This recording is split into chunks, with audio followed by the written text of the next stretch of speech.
Ce programme est financé par les amis et partenaires du ministère de Joyce Meyer. Jésus est venu et s'est fait serviteur. Maintenant, écoutez ceci. Jésus, qui est Dieu lui-même, est venu sur terre, a pris forme humaine et s'est fait lui-même serviteur.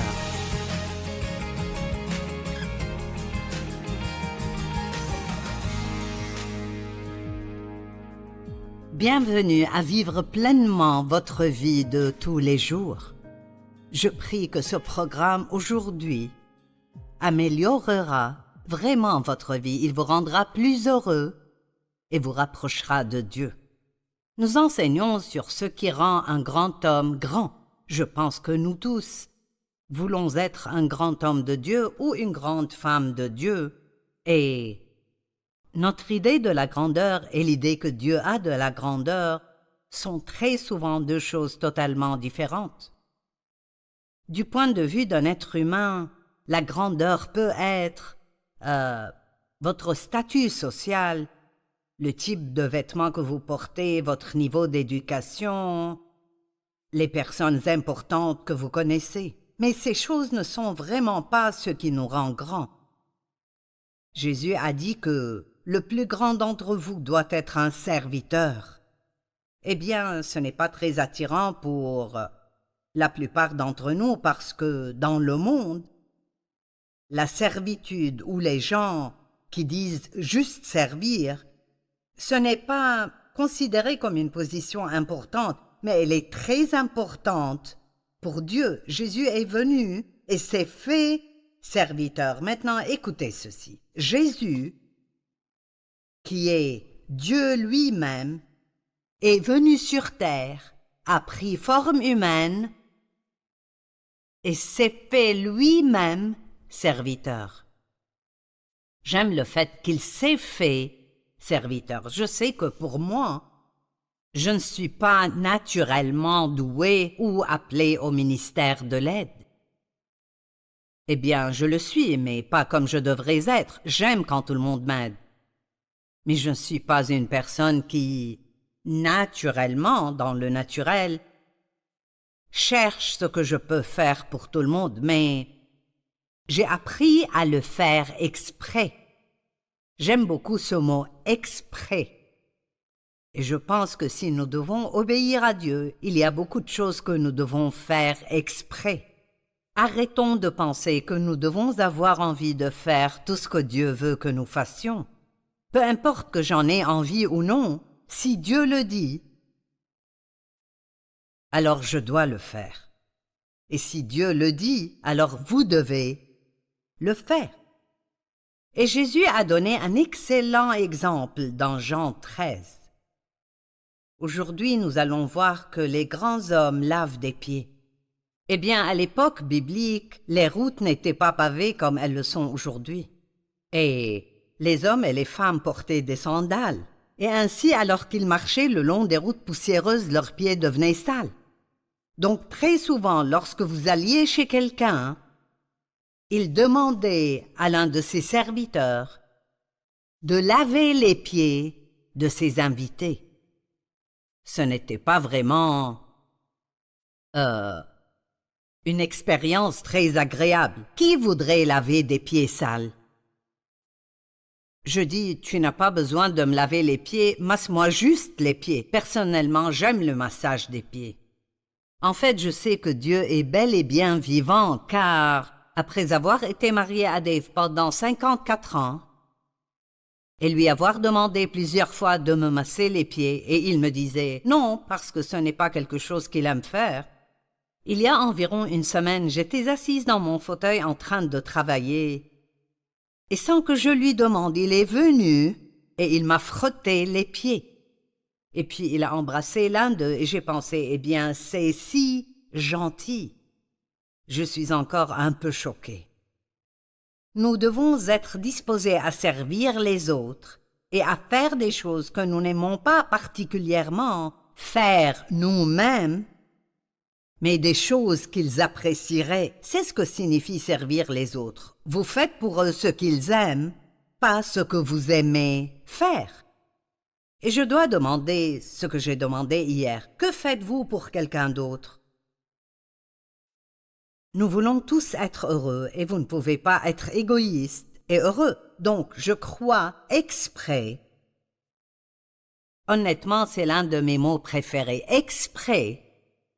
Nous devons faire des choses pour les autres chaque jour de notre vie. Et donc, parfois, il faut y penser. Que puis-je faire pour cette personne? Comment puis-je être une bénédiction pour cette personne? Jésus était certainement un grand homme, personne ne pourrait nier ceci. Et Jésus a lavé les pieds des disciples. Quel merveilleux exemple! Jean 13, 3 à 17. Jésus savait que le Père avait tout remis entre ses mains. Donc il avait le pouvoir, qu'il était venu de Dieu et qu'il retournait vers Dieu. Donc, d'abord, nous devons réaliser que Jésus savait qui il était. Il savait d'où il venait et il savait où il allait. Il était vraiment confiant. Et nous ne pouvons pas servir les autres à moins que nous sachions qui nous sommes en Christ. Si vous êtes insécurisé, vous voudrez une sorte de position élevée pour vous sentir bien dans votre peau. Mais si vous vous sentez déjà bien dans votre peau parce que vous savez qui vous êtes en Christ, alors vous pouvez faire ce que Jésus a fait et vous pouvez mettre une serviette de serviteur et vous pouvez laver les pieds. Et laver les pieds ne signifie pas nécessairement prendre une bassine d'eau et s'agenouiller et laver physiquement les pieds des gens, mais plutôt c'est de faire des choses pour les autres et peut-être des choses qui seraient dans le naturel désagréables. Quelqu'un vient de me dire pendant la pause qu'il allait tondre la pelouse de sa grand-mère ce samedi, et ce n'était pas vraiment ce qu'il voulait faire, mais il le fera. Et si nous voulons servir Dieu, nous devrons être disposés à faire des choses pour les autres qui ne sont pas nécessairement des choses que notre chair aime faire, mais ce sont des choses qui doivent être faites et nous devons être prêts à les faire. Les plus grands mots que vous puissiez dire sont « Comment puis-je vous aider? Comment puis-je vous servir ?» Parfois, nous avons peur de dire à quelqu'un « Comment puis-je t'aider ?» parce qu'ils voudront peut-être que nous les aidions d'une manière qui ne nous plaît pas. Mais si vous voulez être un serviteur de Dieu, vous ne pouvez pas choisir ce que vous aimeriez faire, vous le faites simplement. Vous obéissez. Jésus savait qui il était, d'où il venait, où il allait. Il se leva de table, quitta ses vêtements et prit un linge de serviteur, un linge qu'il mit autour de sa taille. Ensuite, il versa de l'eau dans un bassin et il commença à laver les pieds des disciples et à les essuyer avec le linge qu'il avait autour de la taille. Maintenant, pouvez-vous imaginer ce qu'ils ressentaient? Vous savez, leur chef, Jésus. Qu'est-ce que tu fais, Jésus? Tu me laves les pieds? Je devrais te laver les pieds. Il arriva donc vers Simon-Pierre, qui lui dit, « Toi, Seigneur, tu me laves les pieds? » Jésus lui répondit, « Ce que je fais, tu ne le sais pas maintenant, mais tu le comprendras par la suite. » Pierre lui dit, « Non, jamais tu ne me laveras les pieds. » Jésus lui répondit, c'est une partie très importante de ce message. « Si je ne te lave pas, tu n'auras pas de part avec moi. » Et waouh, qu'est-ce que ça veut dire? À moins que nous ne fassions des choses pour les autres, nous n'avons pas de vraie relation. Waouh!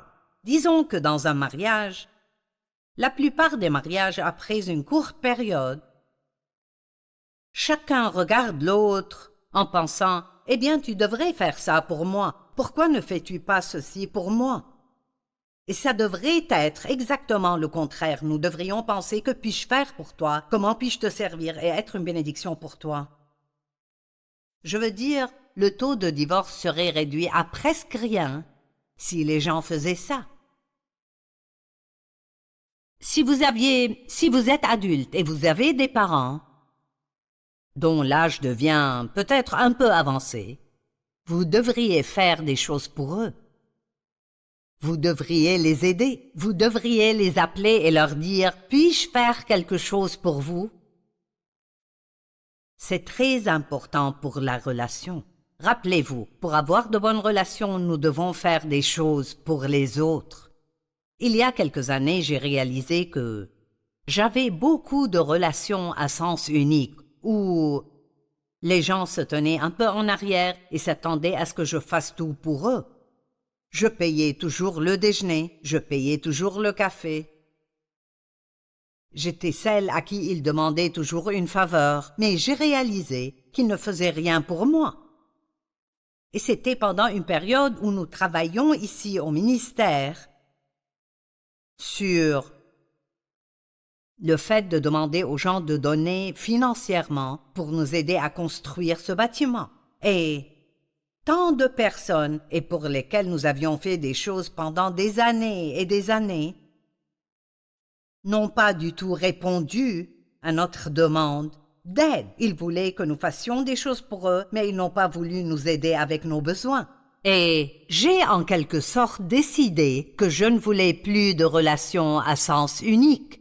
Je ferai tout ce que Dieu me dira de faire pour n'importe qui, qu'il fasse quelque chose pour moi ou non. Mais je ne pense pas que c'est une relation saine si tout est à sens unique. C'est un peu ce que Jésus essayait de dire à Pierre. Ce n'est pas seulement moi qui fais des choses pour toi, mais tu dois faire des choses pour moi et je dois faire des choses pour toi. J'espère que cela aidera quelqu'un. Que fais-tu pour la personne avec qui tu es marié? Pensez-y. Ne vous contentez pas d'écouter ceci et de dire « Oh, ceci était un excellent enseignement » puis ne plus jamais y penser. La meilleure façon de tirer le meilleur parti d'un enseignement est de continuer à y penser. Dans Marc, la Bible dit que la mesure de la pensée que vous donnez à la vérité que vous entendez est la mesure de la vertu ou du pouvoir qui vous reviendra. Donc, plus vous y pensez, plus vous rendez cela personnel et vous commencez à penser à qui sont mes amis et qu'est-ce que je fais pour eux? Qu'est-ce que je fais pour les membres de ma propre famille? Parfois, nous nous sentons comme des esclaves dans notre propre maison, comme tout ce que je fais, c'est servir et qui fait quoi que ce soit pour moi. Mais ce que nous devons faire, c'est faire tout ce que nous faisons comme pour le Seigneur, en nous rappelant que c'est de lui que nous obtenons notre récompense. C'est dans Colossiens 3. Tout ce que vous faites, faites-le comme pour le Seigneur, sachant que vous recevrez du Seigneur un héritage pour récompense. Si je ne te lave pas, tu n'auras pas de part avec moi. J'aime ça. Simon-Pierre lui dit, « Seigneur, non seulement les pieds, mais encore les mains et la tête. » Jésus lui dit, « Celui qui s'est baigné n'a besoin que de se laver les pieds pour être entièrement pur, et vous êtes purs, mais pas tous. » Et il parlait de Judas dont il savait qu'il allait le trahir. Mais j'avais une question dans mon cœur à propos de cette déclaration. Vous êtes tous purs, sauf Judas. Eh bien, comment peut-il dire cela à Pierre, qui allait peu de temps après nier qu'il le connaissait même, et ses autres disciples qui ne pouvaient même pas rester éveillés pour prier avec lui 1 heure alors qu'il soufflait dans le jardin de Gethsémani? Je me suis posé la question longtemps, puis j'ai entendu une déclaration qui a répondu à la question. Il y a une grande différence entre la méchanceté et la faiblesse. Et vous voyez, Pierre n'était pas méchant, il avait juste des faiblesses.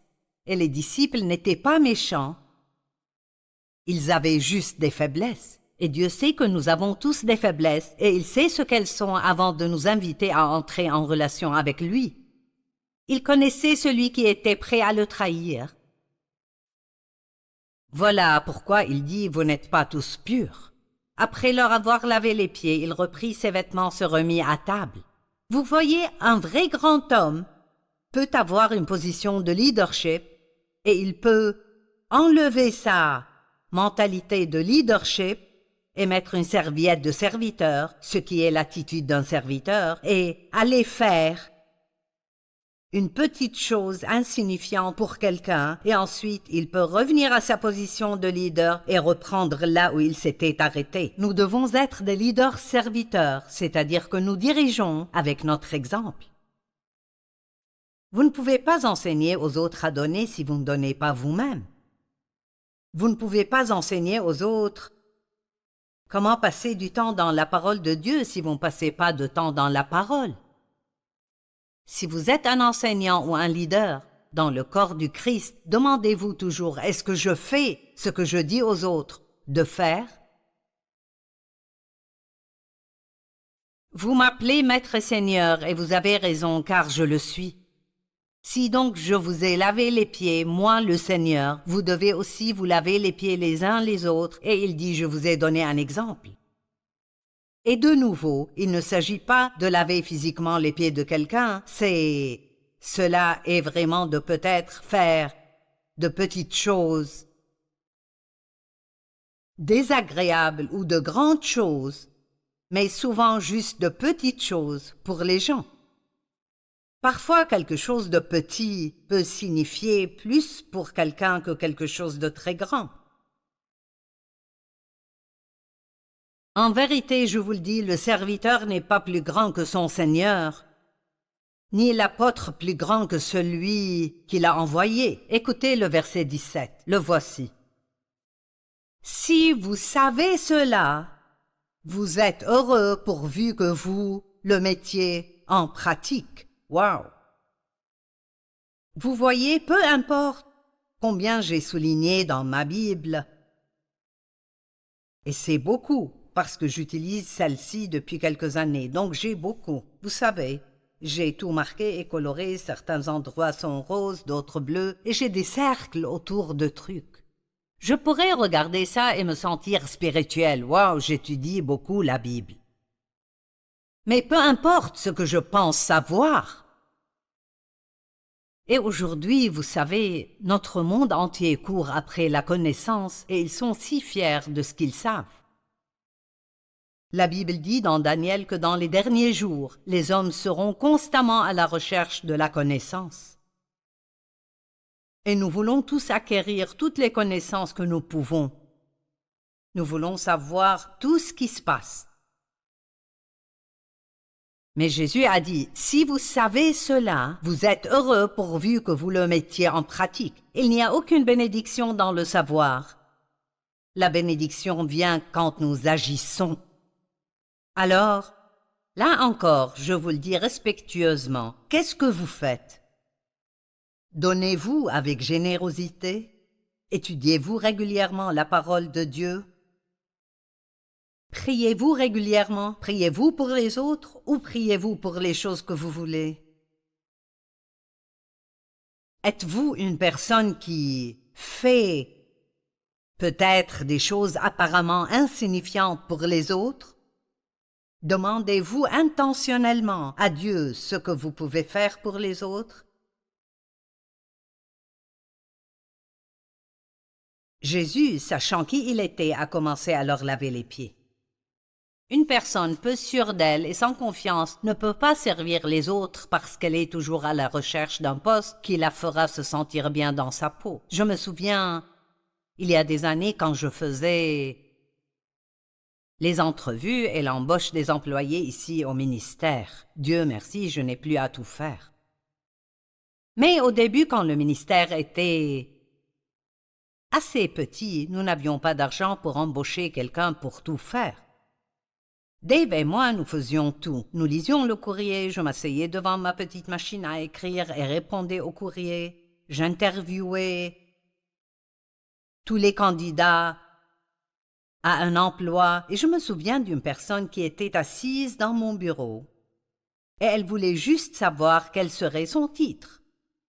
J'ai fini par ne pas embaucher cette personne juste à cause de ça. J'ai pensé, si tu es si préoccupé par ce que sera ton titre, alors, tu es une personne peu sûre d'elle qui va me poser des problèmes plus tard.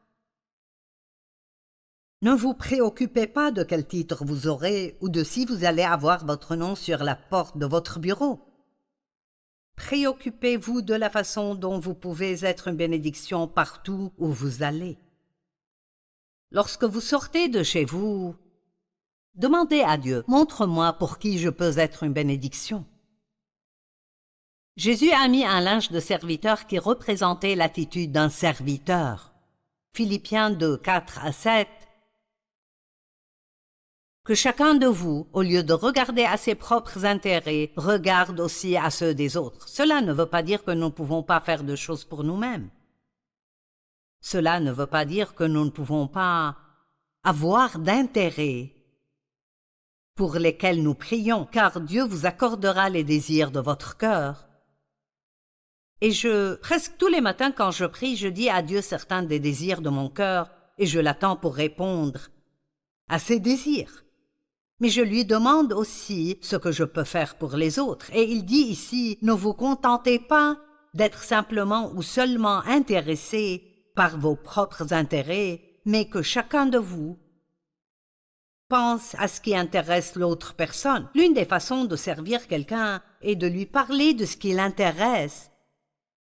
Pas seulement de ce qui vous intéresse, mais de ce qui l'intéresse. Une autre façon de servir quelqu'un est, disons qu'il est bavard, qu'il aime parler et vous n'êtes pas quelqu'un qui aime vraiment écouter beaucoup de choses qui ne vous intéressent pas.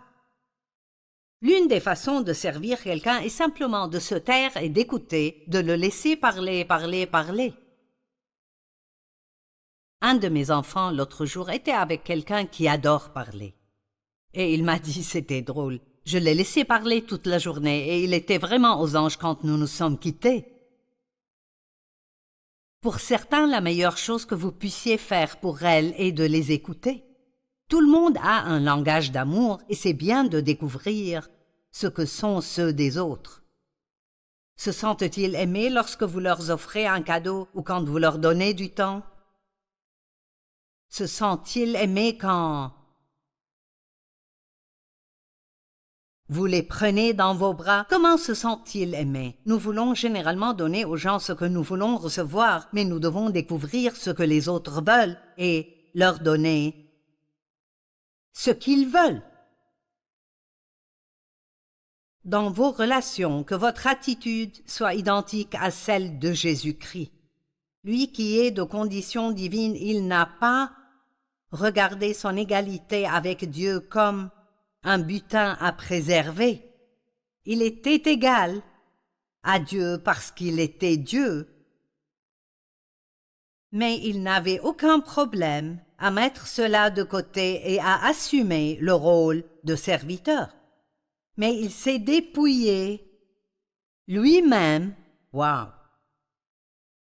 en prenant une condition de serviteur en devenant semblable aux êtres humains. Il se souciait de bénir les autres et nous devrions le faire aussi. Jésus s'est dépouillé lui-même, j'aime ça. Il n'était pas préoccupé par sa réputation. Quelqu'un qui ne fait que servir d'autres personnes pourrait penser que cela nuira à sa réputation. Les gens penseront qu'il n'est pas important. Si vous savez déjà que vous êtes important pour Dieu, alors vous n'avez pas à vous soucier de ce que les autres pensent de vous. Nous perdons tellement de temps à nous préoccuper de ce que les gens pensent de nous ou de ce qu'ils disent de nous. Si vous savez qui vous êtes en Christ, ne vous souciez pas de ces choses. Il s'est dépouillé lui-même en prenant une condition de serviteur, en devenant semblable aux êtres humains. Il ne se souciait pas de sa réputation, il se souciait d'aider les autres. Il a pris la forme d'un serviteur. Il a fait les choses que font les serviteurs. Nous avons légalement le nom de Jésus parce que cela continue en disant « C'est aussi pourquoi Dieu l'a élevé à la plus haute place et lui a donné le nom qui est au-dessus de tout nom, afin qu'au nom de Jésus, chacun plie le genou dans le ciel, sur la terre et sous la terre. C'est si puissant parce qu'il s'est abaissé si bas que Dieu l'a exalté. Et la Bible dit que si nous nous humilions, Dieu nous promouvra et il nous exaltera. Et nous avons aussi reçu le nom de Jésus. Et plus vous obéissez à Dieu, plus il y a de puissance dans ce nom pour vous quand vous le prononcez. Pensons de nouveau, avant de terminer, à Jean 13, 17. Si vous savez cela, vous êtes heureux pourvu que vous le mettiez en pratique, si vous agissez.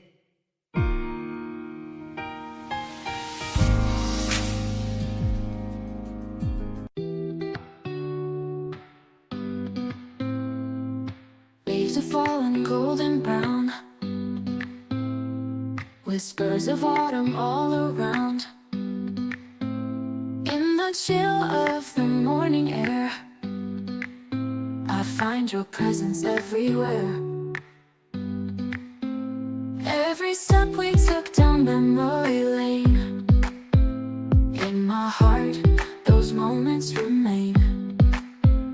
Autumn memories in the air, with every breath I feel you there. The colors of our love so true, in every shade I see you. Autumn memories, a timeless blend, in the season where our hearts ascend. Underneath the old oak tree, you and I, just you and me.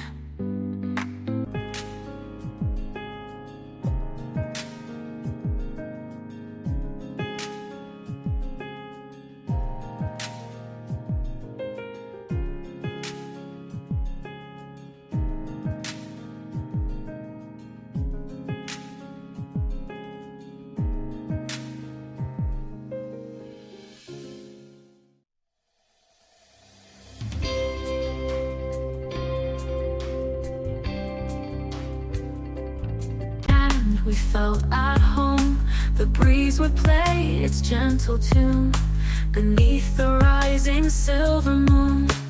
Through the fields of amber and gold, stories of our love unfold. The evening breeze, a silent song, reminds me where our hearts belong. Oh, the evening breeze, so soft and sweet, brings memories of when our hearts were meet.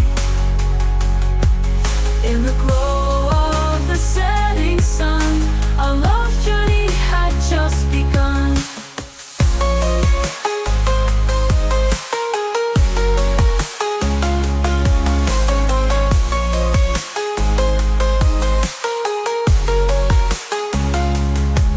Down the quiet lanes we used to